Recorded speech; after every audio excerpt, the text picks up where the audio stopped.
Estamos de volta falando sobre aquela temática que nós não poderíamos deixar de tocar. A gente vive numa geração obcecada por corpo, mas emocionalmente adormecida. E para você, o que realmente caracteriza uma compulsão?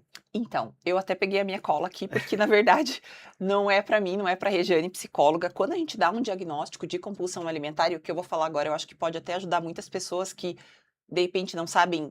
As pessoas confundem muitas coisas, né? Então a pessoa acha que muitas vezes, porque ela tem muita vontade de comer doce, ela tem compulsão, ou porque às vezes ela exagera no final de semana, é compulsão, ou porque ela vai no rodízio de pizza. Isso não é compulsão. Então, o que define o que é compulsão? A gente tem um manual, né, que é o DSM, que através do DSM a gente usa o DSM, que é o Manual de Diagnóstico de Transtornos Mentais, a gente usa o DSM para fazer o diagnóstico de diversos transtornos, então como depressão, ansiedade e compulsão alimentar. E aí eu quero explicar para vocês com base no DSM, porque não é uma opinião da Regiane psicóloga, é uma a gente Isso é ser precisa. profissional, Exatamente, a perfeito. gente Vamos precisa lá. seguir os critérios que estão no DSM. Então, Sim. o transtorno de compulsão alimentar, ele é caracterizado por episódios recorrentes em que o indivíduo ele consome grandes quantidades de comida em um curto período de tempo, sentindo falta de controle durante o ato. Então, a compulsão alimentar, ela tá muito ligada a essa sensação de falta de controle. Os meus pacientes, eles falam, eu não consigo parar de comer. Então, o que eles falam? Às vezes a pessoa começa com uma coisa gostosa, né? Então, ela começa comendo uma caixa de chocolate, acabou a caixa. Tem paciente que come arroz puro, arroz gelado, comida congelada, pão puro, né? Então, é a falta de controle.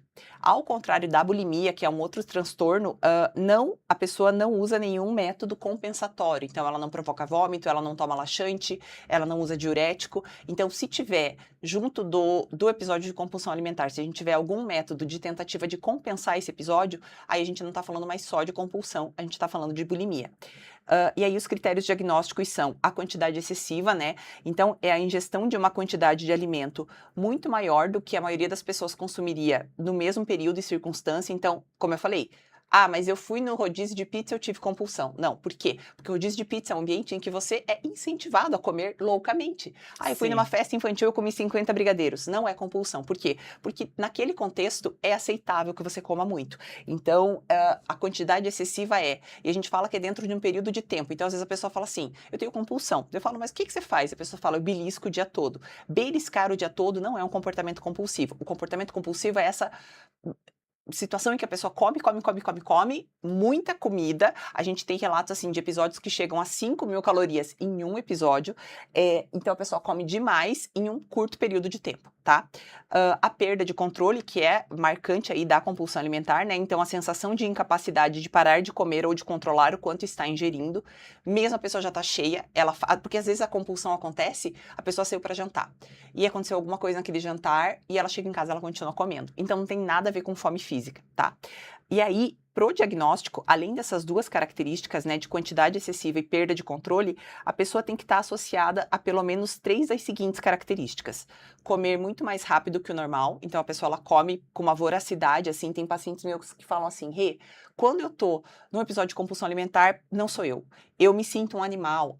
Eu sinto que parece que eu saí do meu corpo, eu sinto um branco na minha cabeça, tá? Porque de tão rápido que ela come.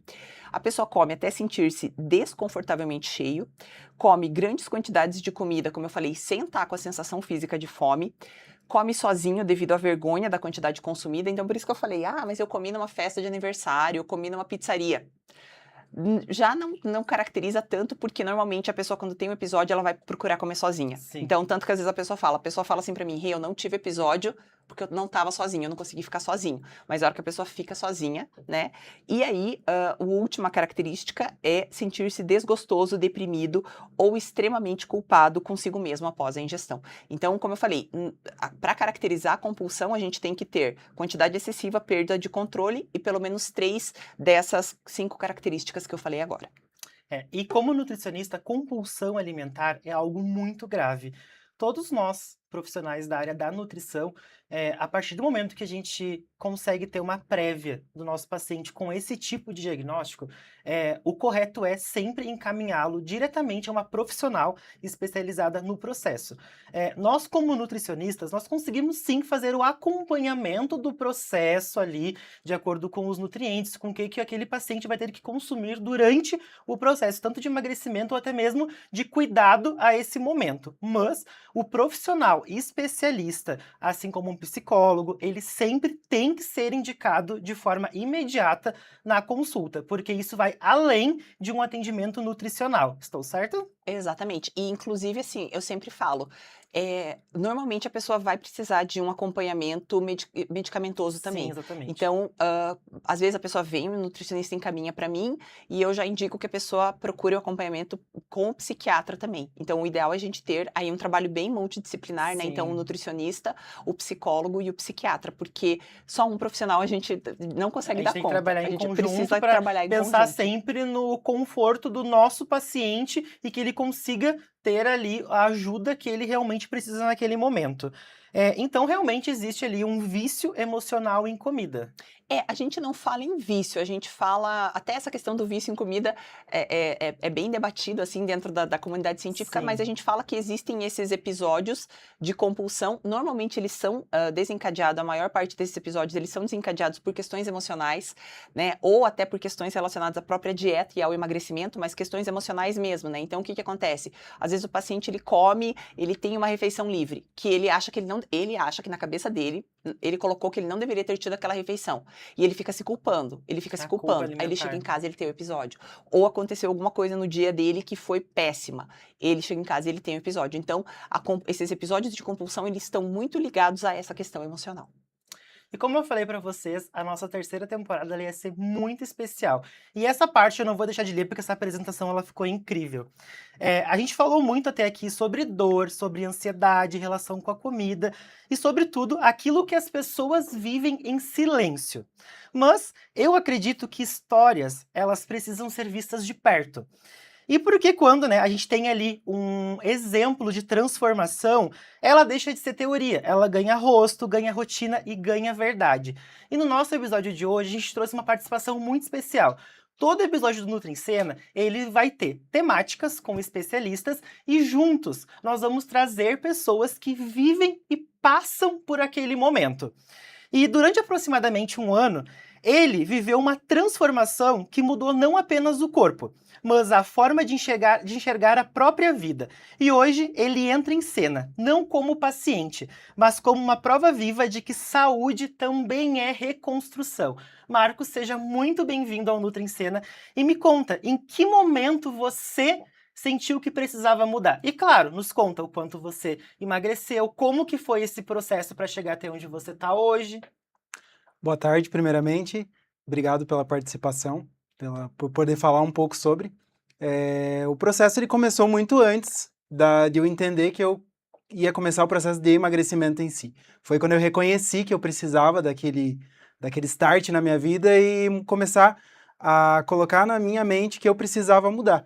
E a partir desse momento, eu comecei a mudar os meus hábitos aos poucos. E ali mais ou menos em agosto do ano passado, eu percebi que teria que começar e não teria como eu fazer um pouco de dieta hoje, um pouco amanhã, teria que ser algo que ia começar e ia ter que ter começo, meio e manutenção. Então eu comecei ali um processo que ele demorou alguns meses até eu atingir meu objetivo e hoje eu mantenho ele de forma estratégica, né? Então, me corrigindo, não é nenhum ano, né? Porque a gente está em maio, você começou em agosto. Menos de um ano. Então, você teve uma mudança de quantos quilos que você eliminou? 28 quilos. 28 quilos de agosto até maio. E como que foi esse processo? Qual que era a sua relação com a comida antes de você começar ali o processo de emagrecimento? A minha relação com a comida era uma relação de uma rotina totalmente desregrada. Então, o tempo todo eu buscava coisas que iam trazer uma saciedade para minha mente, né? Não era para o meu corpo. Então, eu almoçava pensando no que eu ia comer à tarde, eu Sim. comia à tarde pensando no que eu ia jantar. Então, a minha rotina inteira ela era baseada em coisas que eu ia comer. Então, a minha mente sempre estava ligada a isso. Tá, e qual que você sentiu que foi essa maior mudança ali do seu atilho de agosto até aqui? Minha maior mudança foi meu hábito, foi entender que eu deveria ter uma alimentação regrada da hora que eu acordo até a hora que eu vou dormir. Então, se eu vou almoçar em um lugar diferente ou fazer algo diferente, eu tenho que entender que o resto do meu dia tem que acompanhar isso. Eu não posso Sim. simplesmente sair fazendo as mesmas refeições e tendo os mesmos hábitos que eu tinha antes. Isso é algo que eu comento bastante dentro de consultório. Antigamente nós usávamos, eu digo antigamente, mas muita gente ainda usa, que é a terminologia do dia do lixo. Nosso corpo, ele não é um latão pra gente chamar de dia do lixo. Mas nos dias que você tem ali a sua refeição livre, mantenham o seu cronograma do dia. Mantenha o seu café da manhã, mantenha o seu lanche, não fique grandes momentos sem comer, porque o nosso metabolismo, ele é uma máquina, ele precisa funcionar. E quando você deixa de comer, quando você fica muito tempo sem se alimentar, sem nutrir o seu corpo, realmente a sua fome naquele momento no qual você diagnosticou o que seria, ou teve ali um convite para ser a sua refeição livre, para comer algo diferente que foge ali do seu padrão alimentar, vai ser muito maior. Então, nos dias de refeição livre, nos dias que você for comer algo fora do seu cronograma, mantenha o resto da sua alimentação para que a sua fome ela não seja tão excessiva nesse momento. Posso Com fazer um certeza. complemento? Até isso que você falou é uma coisa que eu trabalho muito com os pacientes, que o que acontece? A pessoa tem aquele, não sei se acontecia com você, né? Acho que você pode relatar também, que a pessoa tem muito aquele pensamento 8 a 80. Então é assim, hoje eu tenho a refeição livre, por exemplo, normalmente final de semana o paciente vai fazer uma refeição Sim. livre. Então a pessoa, assim, para ser sábado à noite. Sexta-feira à noite a pessoa fala, já que eu falo que a Esse já Jaque é a maior destruidora de dieta da história. Porque assim, já que amanhã eu vou ter uma refeição livre, então hoje eu já chuto o balde. Aí a Sim. pessoa chuta o balde. Sexta. Sexta, aí sábado, o dia todo, aí sábado à noite ela tem refeição livre, óbvio, né? Aí ela pensa, já que eu chutei o balde sexta e sábado, segunda eu volto. Aí domingo é aquela desgraça, né? Então, assim, eu sempre falo, cuidado, mantém, lembre-se que assim, tem que ser, até como você falou, o emagrecimento, ele é decorrente de uma constância, não dá para eu fazer um dia sim, 2 não, 1 sim, 3 não, e eu queria ter resultado, eu tenho que ter uma constância no meu comportamento. Então, a gente tem que cuidar muito até, como você falou, come durante o dia, faz as tuas refeições normais e faz uma refeição livre. Não é o não é o 8 ou 80, né? Antes do Nutri em Cena ser colocado ao ar, teve a cogitação de vários nomes, né? E um dos nomes que foram cogitados entre pacientes, que era o que eu mais ouvi, era Segunda Eu Começo. Isso. O nome do ótimo. programa, Aham. ele ia ser Segunda Eu Começo, porque o nosso programa ele ia ao ar na segunda-feira, Aham. às 20 horas. Agora nós iremos ao ar domingo, às 20 horas. Mas, por que ele foi diagnosticado que nós iríamos colocá-lo à segunda? Porque era Segunda Eu Começo. Cara, sempre. A gente ouvia, o paciente ele ia passar em consultório comigo na terça. A gente montava ali o plano alimentar, eu sempre busco a agilidade. Por quê? Tem muito paciente que ele age pela emoção. Ele vai no nosso consultório e depois vai diminuindo ali a empolgação do processo. Aham. Então eu gosto de seguir aquele atilho da empolgação. Então, todas as minhas dietas, elas geralmente são montadas no dia que o paciente vai no meu consultório, que é para ele já colocar em prática no outro dia, vai no mercado e já coloca. Aham. Daí eu mandava, sei lá, ele ia comigo na terça, daí eu mandava no início da quarta. Doutor, segunda eu começo. Gente, eu ouvia muito isso. Segunda eu começo, por quê? Mas daí se eu começar na quarta, é quarta, quinta, sexta eu já tenho compromisso marcado, no sábado tem festa de família, domingo é domingo não tem dieta. Daí, sempre na segunda que começava aquele cronograma E eu acho engraçado isso, porque aí o paciente, ele quer fazer despedidas. Aí eu falo assim, mas peraí. Não, mas eu quero me despedir, porque daí eu quero comer o bolo que minha mãe faz, eu quero comer a torta de não sei da onde, a pizza, não sei da onde. Eu falo, calma, você não tá indo pra guerra, você não tá mudando pra Austrália, pro Japão, que você nunca... Você vai poder comer, não é proibido. Você não precisa fazer despedida, porque daí a pessoa ela quer se despedir de todas as comidas possíveis até segunda-feira. E Daí ela você? ganha mais uns 3 quilos depois da consulta. E você, no processo, você sente que teve muitas recaídas? Como que foi? Então, dito tudo que a gente conversou até agora, inclusive eu comecei na sexta-feira. Eu decidi naquela sexta-feira que eu ia mudar totalmente os meus hábitos. E foi um processo que começou numa sexta-feira e nos primeiros 3 meses eu não tive recaídas. Eu simplesmente comecei e pensei, agora eu preciso atingir o meu objetivo, depois eu vou ter algumas recompensas no meio do caminho. Uhum. Mas eu precisava atingir aquele objetivo. Então, se eu continuasse com hábitos que eu já tinha, não ia atingir o objetivo com facilidade. Então, eu peguei e busquei força nisso, nos resultados que eu estava tendo, para conseguir manter a longo prazo, né? E como que ficou a sua relação com a comida, com tudo isso que você nos relatou? Com o tempo eu fui desconstruindo aquela vontade louca de comer o tempo todo e aquele hábito de o tempo todo ter que ter uma próxima refeição já pré-setada na minha cabeça. E hoje eu entendo que ela tem que estar pré-setada na minha rotina, não na minha cabeça. Eu não tenho que pensar o Sim. tempo todo na minha próxima alimentação. Eu tenho que pensar que ela tem que estar organizada para eu conseguir me alimentar bem. Agora, eu estar o tempo todo pensando no que eu vou comer e decidindo coisas em cima da hora não vai funcionar. A gente tem que se organizar antes para conseguir manter uma constância. E a gente sabe também que o seu processo foi muito além da alimentação, né? Você também pratica atividades físicas. Inclusive, você faz parte de um grupo que nós estávamos conversando antes, que eu não sei nem pronunciá-lo. Como é que é o? Gin Hats. Que você ali montou ali um desafios com os seus amigos para se automotivarem e conseguirem juntos chegarem ao resultado que vocês tanto almejavam. Me conta um pouco mais sobre isso, como que transformou também a sua relação com a atividade física. Antes do processo, você praticava algum tipo de atividade física ou tudo isso começou a partir de agosto? Qual que é a sua relação também com a atividade física? Eu sempre usei a atividade física como eu pratico hoje e eu posso comer um pouco mais amanhã. Então, por muito tempo da minha vida foi dessa forma. Eu sempre usei como uma recompensa. Então, eu treinei e agora eu posso comer. E isso aí não funciona a longo prazo. Quando eu comecei o processo de emagrecimento, primeiro eu comecei a dieta, que eu julgava mais importante, e a partir dali de um mês eu comecei a treinar. E como eu coloquei no meu dia a dia como um hábito que eu precisava treinar todos os dias. E esse desafio do Gym Hats, ele é, na verdade, uma forma de incentivo, né? Porque a Sim. gente é movido, de certa Sim. forma, por resultados e uma E competição. recompensas. Então, assim, eu vejo que eu tô muito para trás, eu tenho que treinar mais. Eu tô ficando para frente, que legal, tô ficando para frente. Então, eu acho que é uma forma de recompensar nossa própria autoestima, ou enfim, para conseguir manter esse hábito. E E, falando em e autoestima, perdão, e só, não, pode só falar, é para um complementar. debate. Eu acho legal dessa questão do Gym Rats, porque ele tira um pouco a recompensa da comida. Porque às vezes a pessoa tem muita recompensa, igual você falou, eu treino para poder comer. Né? Que a gente sabe que A as gente ouve calorias não compensam, é, né?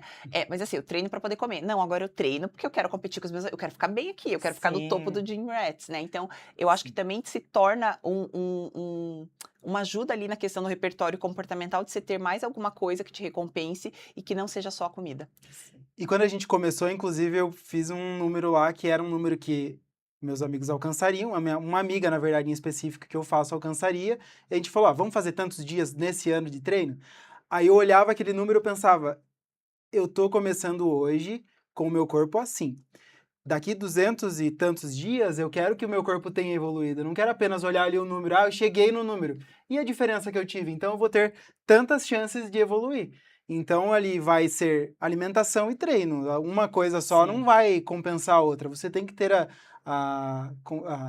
né, pré-setado na tua cabeça que você precisa fazer os dois para funcionar. sim, São 200 e alguns dias de treino, mas também são 200 e tantos dias de dieta. sim. Sim.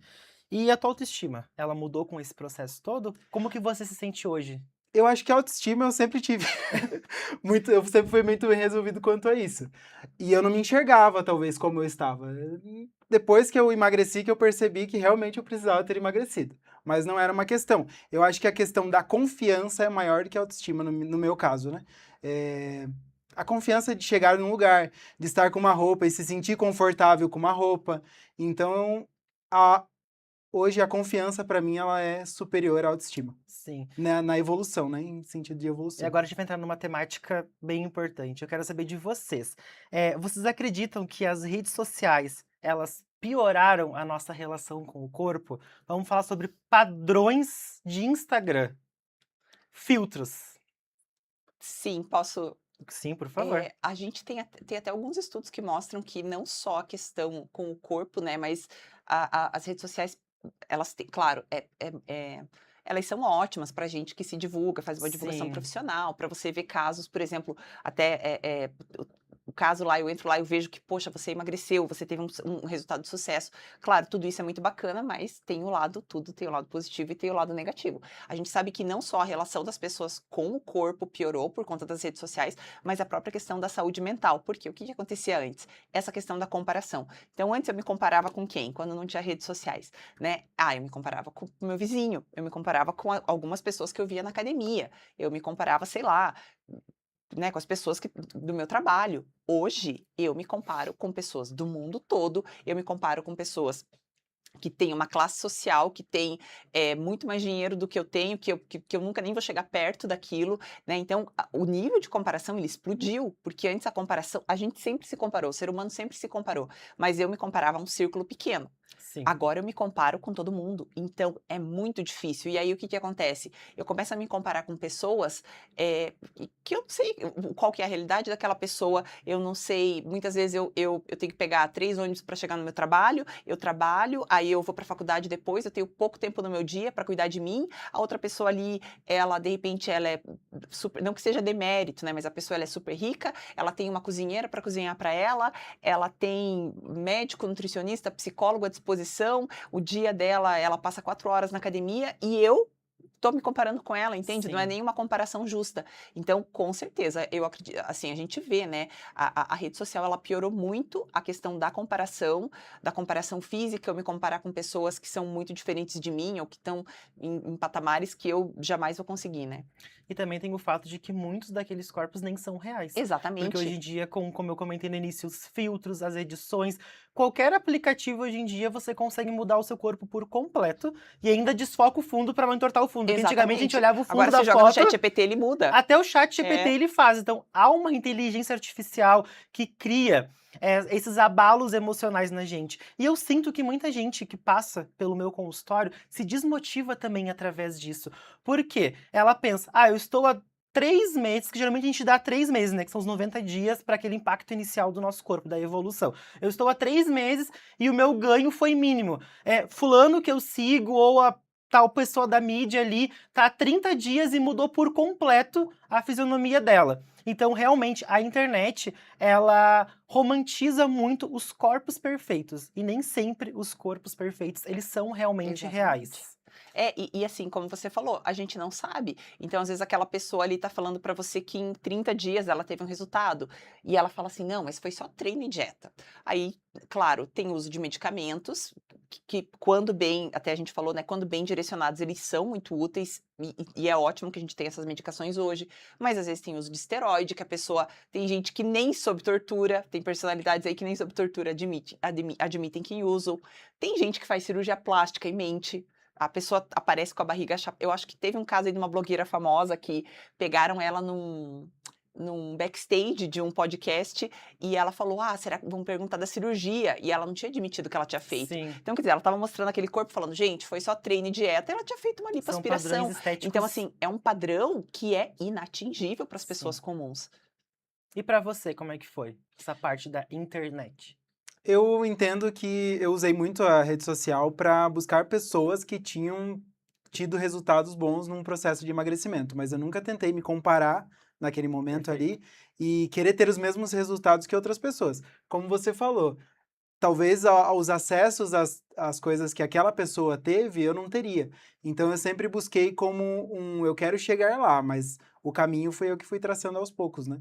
Porque a gente tem que entender o nosso corpo. E nesse meio tempo, assim, principalmente no início ali, quando eu emagrecia os primeiros, sei lá, 20 quilos, todo dia eu recebia mensagem: nossa, você emagreceu, nossa, você emagreceu. E algumas pessoas vieram perguntar e pedir o que eu tava fazendo, e que é normal de rede social, né? E eu sempre falei assim: nunca compare o resultado que eu tive com o que você vai Uhum. ter. Porque a Cada um gente tem um vai se metabolismo frustrar. Se também. você procurar lá, tem gente que emagreceu tanto que conseguiu um corpo trincado em tanto tempo. Mas aí a gente não sabe todos os caminhos. A gente sabe ali o que a pessoa quer postar, né? Então ela não Exatamente. posta tudo. E até tem uma questão, por exemplo, genética. Às vezes eu posso pegar eu posso fazer as mesmas coisas que você fez, mas a minha genética é diferente. Talvez eu não chegue no mesmo corpo que você chegou. É muito provável que eu não chegue, Sim. porque existe também um fator genético que a gente não Tem os consegue. biotipos corporais também, Exatamente, o né? biotipo, né? Sim, Então, existe isso também. Por isso que eu achei legal o que você falou. Você procurou pessoas para se inspirar, mas eu acho que você se comparou mais, até como você falou da questão ali que você queria chegar depois dos 200 dias diferente. É o que eu sempre falo. Você pode se inspirar, mas você tem que se comparar com quem você era no passado. Então, eu saí daqui, eu cheguei aqui. Poxa, que legal. Não me comparar com uma outra pessoa que eu não sei quem é, eu não sei o que está usando, que tem, de repente, uma genética completamente diferente da minha. Então, sempre se comparar com onde você estava e aonde você está chegando, né? Até porque metas, elas são feitas pra gente cumprir pra nós, né? Exatamente. Então, por exemplo, eu tenho 200 dias para fazer o treino e dieta. Só que nesses 200 dias, eu posso estar fazendo a mesma quantidade que alguém está fazendo, porém, a pessoa consegue fazer 2 horas de treino, eu consigo fazer 1 hora no meu dia. sim. A pessoa tem acesso a muito mais suplementação do que eu, então ela vai ter um resultado diferente. Mesmo que seja de forma no mesmo tempo, ali, período de tempo, a gente não vai alcançar o mesmo resultado. Corpos diferentes, pessoas diferentes não vão ter os mesmos resultados. Sim. E essa temporada ela é uma temporada de ouro. E como, né, de praxe, eu vou fazer ao nosso convidado a pergunta que vale ouro. O que você precisou quebrar na sua vida para você conseguir encontrar o seu equilíbrio e conseguir manter o seu resultado? Eu procurei mudar a minha rotina. Eu troquei a minha rotina de forma drástica. Eu pensei, eu preciso mudar a minha rotina. Não tem como eu continuar fazendo os mesmos hábitos que eu não vou ter os mesmos resultados. Que eu vou ter, aliás, os mesmos resultados. Eu não vou Sim. conseguir mudar. Então eu fui alterando a minha rotina e o meu dia a dia para conseguir mudar minha mente e o meu corpo. E você, Regiane, o que você tem de mensagem para deixar para os nossos ouvintes, para quem nos assiste, para quem nos acompanha, que para quem vai estar nesse dia 7 de junho ao nosso lado, às 20 horas? Da mensagem de. Uma mensagem você como profissional que você tem para passar para as pessoas que estão nos assistindo. Tá, eu poderia falar várias coisas, mas acho que pegando o gancho até aqui do que a gente falou, não se compare com as outras pessoas, sempre se compare com quem você era no começo desse processo. Tenha você como comparativo. É o melhor jeito de você não se frustrar tanto, de você não ficar deprimido, de você não ficar chateado, né? Então, se compare sempre com quem você era. E uma coisa que eu estava pensando até quando eu estava vindo para cá, porque as pessoas sempre falam assim, não, eu não. É sempre eu vou começar a segunda. Parece que as pessoas ficam esperando o momento perfeito de mudar. Ah, mas a minha vida ela tem que estar alinhada. Gente, a nossa vida nunca vai estar alinhada. Sim. Como diz uma paciente minha, as circunstâncias elas nunca serão favoráveis. Então o que eu falo é: comece aonde você está, com as ferramentas que você tem nesse momento, e aí você vai construindo o seu próprio caminho, né? Tem uma frase que eu gosto também que diz assim, que o nosso ir faz o caminho. Se você nunca começar, você nunca vai saber as dificuldades, os percalços daquele caminho. Então, não espere ter tudo perfeito, não espere ter tudo pronto. Faça igual ele, começa a dieta na Sim, na sexta-feira. sexta-feira. Então, assim, começa. E depois você vai Chute o encontrando. balde correto. Chuta o balde correto, e aí você vai encontrando as pedras no caminho, aí você vai vendo o que fazer com elas. Mas simplesmente começa, porque tem muita gente que fica preso, travado nesse pensamento do perfeccionismo, de que eu tenho que ter tudo pronto para daí começar. Eu queria agradecer a você por compartilhar a sua história com a gente. Desejo muito sucesso na sua trajetória e eu quero que você também deixe uma mensagem para quem ainda não chutou o balde correto, quem ainda está pensando em mudar de vida. Você como uma prova viva disso, hoje aqui conosco, tendo a oportunidade de passar a sua fala para as pessoas que ainda estão em processo de emagrecimento ou até mesmo que ainda não tiveram o resultado que tanto almeja. O que você tem para falar para essas pessoas? O que eu tenho para falar é: comece, faça do jeito que você consegue por agora e persista. Senão você não vai ter o resultado. Continue até você atingir o que você colocou na tua Como linha de objetivo chegada. principal na linha. Porque a gente sempre vai, né? Cheguei aqui, eu vou colocar um objetivo para frente. A gente sempre vai mudando. Mas tente primeiro chegar num objetivo alcançável. Nunca coloque uma meta maior do que você vai conseguir cumprir. Porque você não vai conseguir Sim. se você não tiver algo que é palpável, né? E, gente, validem o processo. O processo, ele vale muito. Obviamente que todo mundo quer chegar ali na linha de chegada, mas valorizem tudo, valorizem toda aquela iniciativa de ter começado, aquela iniciativa de continuar. A saúde, ela nunca foi só sobre corpo. Ela tem um contexto muito maior do que isso. Então, realmente, valorizem a trajetória de vocês. tudo é possível, até mesmo nós. Todo domingo agora vão ser episódios completos do Nutri em Cena, no qual a gente vai ter especialistas e pessoas relatando o que elas realmente passam. Então não vão ser apenas estudos, vão ser também ações diárias que fazem com que a nossa vida mude. Então, até a próximo domingo com mais um Nutri em Cena. Até mais e bom final de noite!